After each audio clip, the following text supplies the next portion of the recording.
विश्व युद्ध के दौरान टेड की है। वह मैरीलैंड में रहता था। उसने चिंता कर करके अपने आप को युद्ध की थकान का उत्कृष्ट उदाहरण बना लिया था।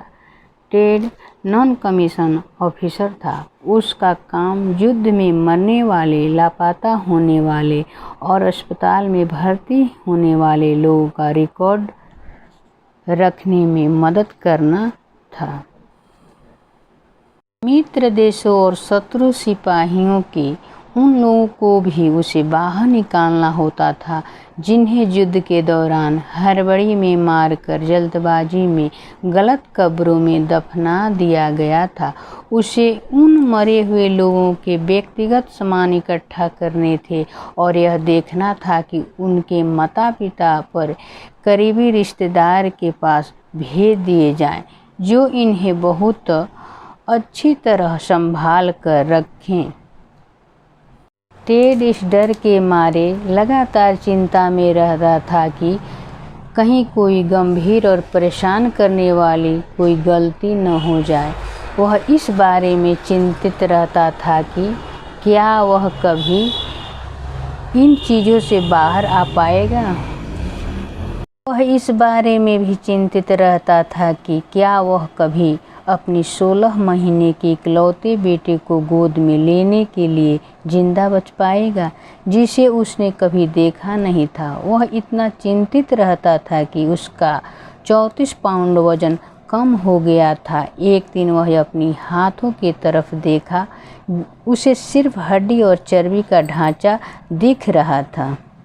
वह इस विचार से आतंकित था कि वह शारीरिक रूप से बर्बाद हालत में घर लौटेगा।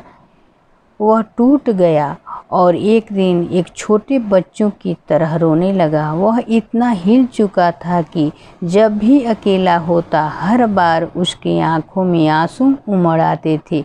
उसने यह आशा छोड़ दी थी कि दोबारा कभी सामान्य इंसान बन पाएगा। बहुत अधिक चिंता करने की वजह से टेड को सेना के अस्पताल में भर्ती कराना पड़ा। सेना की डॉक्टर ने उसे एक ऐसी सलाह दी कि जिससे उसका पूरा जीवन बदल गया। उसकी पूरी शारीरिक जांच करने के बाद डॉक्टर ने बताया कि उसकी परेशानी मानसिक है।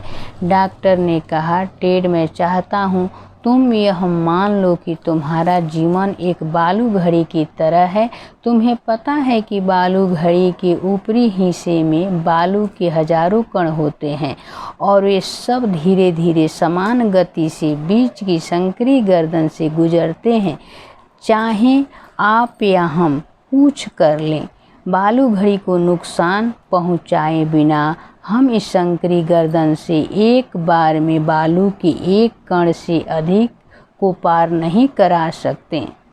आप, मैं और हर इंसान इस बालू घड़ी की तरह हैं।